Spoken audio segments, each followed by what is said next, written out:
Hi all welcome to football arena. അൾജീരിയക്കെതിരെയുള്ള മത്സരത്തിൽ super താരം ലയണൽ മെസ്സി ഒരു ഫൗൾ വഴങ്ങിയിരുന്നു.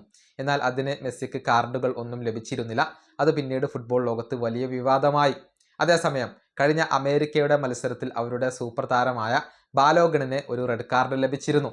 അതായത് ഗുരുതരമായ ഫൗളായിരുന്നു അദ്ദേഹം ചെയ്തിരുന്നത്. പക്ഷേ ഇതിന് സമാനമായ ഒരു ഫൗളാണ് മെസ്സി ചെയ്തത്. എന്നിട്ട് മെസ്സിക്ക് അത്തരത്തിലുള്ള ശിക്ഷകൾ ഒന്നും ലഭിച്ചില്ല. ഇവിടെ മെസ്സിക്ക് ഒരു നീതി, മറ്റുള്ള താരങ്ങൾക്ക് മറ്റൊരു നീതി എന്ന തരത്തിലാണോ കാര്യങ്ങൾ എന്ന വിമർശനങ്ങൾ ഉയർന്നിരുന്നു. ഇതിനോട് പ്രതികരിച്ചുകൊണ്ട് രംഗത്ത് വന്നിരിക്കുകയാണ് ഫിഫയുടെ റഫറിയിങ് ചീഫായ പിയർ ലൂയിജി കൊളീന. നമുക്കറിയാം, മുൻപ് റഫറിയായി പ്രവർത്തിച്ചിട്ടുള്ള വ്യക്തിയാണ് കൊളീന. അദ്ദേഹം ഇപ്പോൾ റഫറിമാരുടെ സംഘടനയുടെ തലവനാണ്. അദ്ദേഹം പറഞ്ഞത് മെസ്സിയുടേത് ഒരിക്കലും ഒരു റെഡ് കാർഡ് അർഹിക്കുന്ന ഒരു ഫൗളല്ല എന്നുള്ളതാണ്. മെസ്സി ആയതുകൊണ്ടാണ് ഫുട്ബോൾ ലോകത്ത് ഇങ്ങനെ വെറുതെ വിവാദങ്ങൾ ഉണ്ടാക്കുന്നത്. പലരും സോഷ്യൽ മീഡിയ റീച്ചിന് വേണ്ടി വിവാദങ്ങൾ സൃഷ്ടിക്കുകയാണ് ചെയ്യുന്നത് എന്നാണ് കൊളീന ഇപ്പോൾ പറഞ്ഞിട്ടുള്ളത്. അദ്ദേഹത്തിന്റെ വാക്കുകൾ ഇങ്ങനെയാണ്: മെസ്സിയുടെ ഫൗൾ ഒരിക്കലും ഒരു റെഡ് കാർഡ് അർഹിക്കുന്ന തരത്തിൽ ഉള്ളതായിരുന്നില്ല. അത് മനഃപൂർവ്വമല്ലാത്തതായിരുന്നു. മാത്രമല്ല, ആ ഒരു കൂട്ടിയിടിക്ക് ശേഷം അദ്ദേഹം തൻ്റെ കാൽ എതിർ താരത്തിന്റെ ആംഗിളിൽ അമർത്തി വെച്ചിട്ടില്ലായിരുന്നു.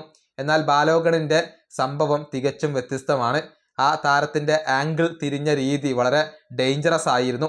ഞാനായിരുന്നു അവിടെ റഫറി എങ്കിൽ തീർച്ചയായും റെഡ് കാർഡ് പുറത്തെടുക്കുമായിരുന്നു. നിർഭാഗ്യവശാൽ പല ആരാധകർക്കും ഈ വ്യത്യാസങ്ങൾ മനസ്സിലാകുന്നില്ല. പലരും ക്ലിക്കുകൾക്ക് വേണ്ടിയും സോഷ്യൽ മീഡിയ റീച്ചിന് വേണ്ടിയും മാത്രം അവർ മെസ്സിയുടെ ആ ഒരു സംഭവം വീണ്ടും വീണ്ടും ഉയർത്തിക്കാട്ടിക്കൊണ്ടിരിക്കുകയാണ്. കാരണം അത് മെസ്സിയാണ്, അതുകൊണ്ടാണ് ഇങ്ങനെ വെറുതെ വിവാദങ്ങൾ ഉണ്ടാക്കുന്നത്. ഇതാണ് കൊളീന ഇപ്പോൾ പറഞ്ഞിട്ടുള്ളത്. മെസ്സിയുടെ ഫൗള് അത് മനഃപൂർവ്വം അല്ലായിരുന്നു, അബദ്ധവശാൽ സംഭവിച്ചതാണ്, അതിന് റെഡ് കാർഡ് നൽകേണ്ടതില്ല. പക്ഷേ ബാലോഗണിന്റെ ഫൗള് അങ്ങനെയല്ല, അത് മനഃപൂർവ്വമാണ് എന്നുള്ളത് മാത്രമല്ല വളരെയധികം ഡേഞ്ചറസ് ആയിരുന്നു എന്നൊക്കെയാണ് കൊളീന ഇപ്പോൾ വ്യക്തമാക്കിയിട്ടുള്ളത്. ഏതായാലും മെസ്സിയെ ഡിഫെൻഡ് ചെയ്തുകൊണ്ട് ആ ഒരു ഫൗളിന്റെ കാര്യത്തിൽ റഫറിക്ക് പിഴവ് പറ്റിയിട്ടില്ല എന്ന് തന്നെയാണ് കൊളീന ഇപ്പോൾ സംസാരിച്ചിട്ടുള്ളത്. ഈ വീഡിയോ അവസാനിപ്പിക്കുന്നു. അടുത്തൊരു വീഡിയോ കൊണ്ട് കാണാം.